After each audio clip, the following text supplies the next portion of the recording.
All right, let's dive straight into this massive Qualifier 2 explainer. Welcome, everyone. We are looking at an absolute blockbuster of a matchup today between the Rajasthan Royals and the Gujarat Titans. The stakes here, well, they literally could not be higher. It's winner takes all, and the ultimate prize is earning the right to face RCB in the grand finale. We've pulled together all the expert analysis, the crunch stats, and the underlying storylines to give you the complete picture of what to expect when these two heavyweights clash in New Chandigarh. Let's get right into it. Now, what's really fascinating right off the bat is the sheer contrast in momentum. On one side, you have the Rajasthan Royals, who are absolutely flying. I mean, they just delivered a completely one-sided beatdown in their eliminator match against SRH, so their confidence has to be through the roof. But then, look at the Gujarat Titans. They are walking into this game reeling from a devastating Qualifier 1 against RCB, where they suffered a crushing 88-for-8 collapse. The expert panel noted that the GT players looked shell-shocked out there, almost like they just wanted the ground to swallow them up. So it's this classic high-stakes battle of spy-high confidence going up against a desperate search for redemption. Section 1. The Tale of the Tape. Head-to-head dominance. But before we just hand the trophy over to the team with the hot hand, we have to look at the historical dominance here. Out of 10 matches played between these two franchises, Gujarat has won 7. Rajasthan, only 3. This just proves that experience and those historical matchups often speak way louder than recent form. Gujarat knows exactly how to beat Rajasthan. They've got that psychological edge because, well, they've done it consistently in the past. Adding a whole other layer of complexity to this matchup is the venue itself. If you're watching the coin toss tonight, remember this little stat. Winning the toss at Mulanpur in New Chandigarh hasn't been a blessing at all. Actually, scratch that, it's been more like a curse. As we saw in both the Eliminator and Qualifier 1, the captain who won the toss ended up losing the match. It completely flips traditional cricket logic on its head and gives both captains a massive tactical headache before a single ball is even bowled. So how does Rajasthan plan to navigate all of this? Well, with a flawless 2-0 record at this specific ground this season, RR is widely expected to stick to their winning formula. You know, if it ain't broke, don't fix it. They're going to lean heavily on their incredibly deep batting order. Guys like Yashasvi Jaiswal, Dhruv Jurel, and Riyan Parag, who provide immense stability and explosive firepower. And backing that up, a lethal pace attack featuring the sheer, terrifying speed of Jofra Archer and Nandre Berger. They are a complete, well-rounded unit, and they know this pitch intimately. In response, GT is bringing a lethal, highly calculated counter strategy. Sure, they might have dropped catches previously and completely collapsed with the bat in their last outing, but this bowling attack, it's built on ruthless matchups.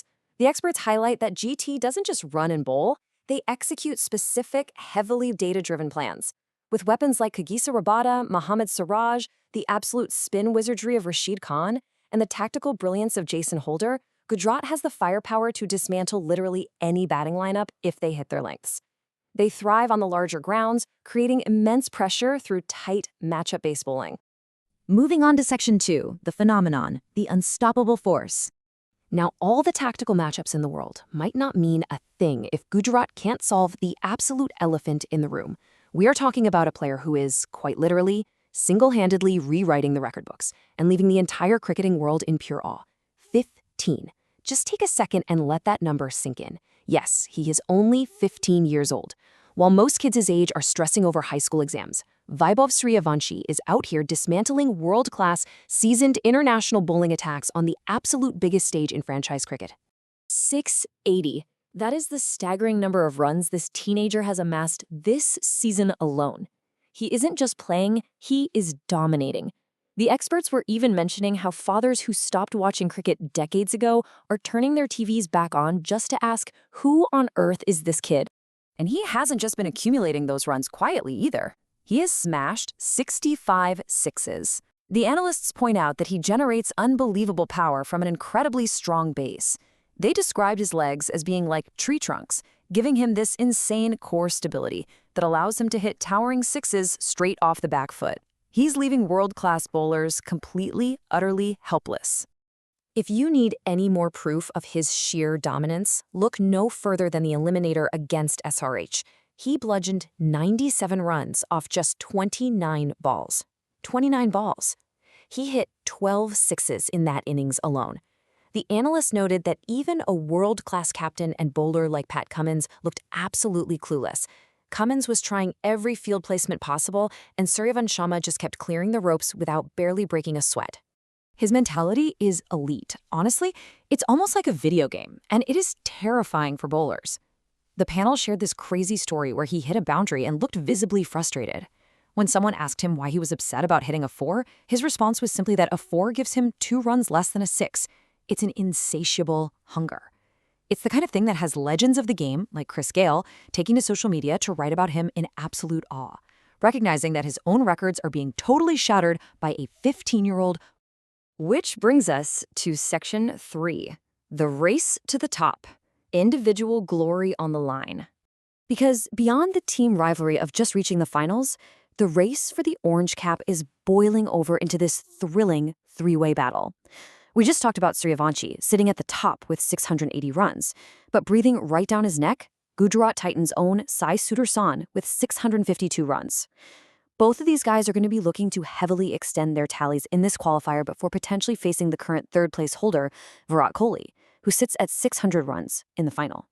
It's a race that could genuinely go down to the very last ball of the tournament.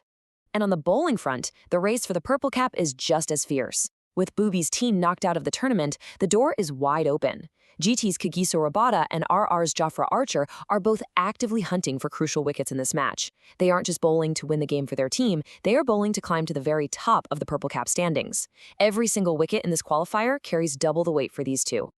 Section 4. Final predictions. Unstoppable force versus immovable object.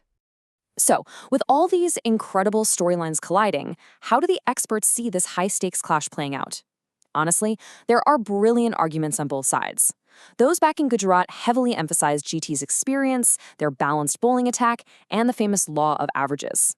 They argue that a team as fundamentally good as GT simply won't fail twice in a row, and their tactical veterans will figure out a way to bounce back mentally.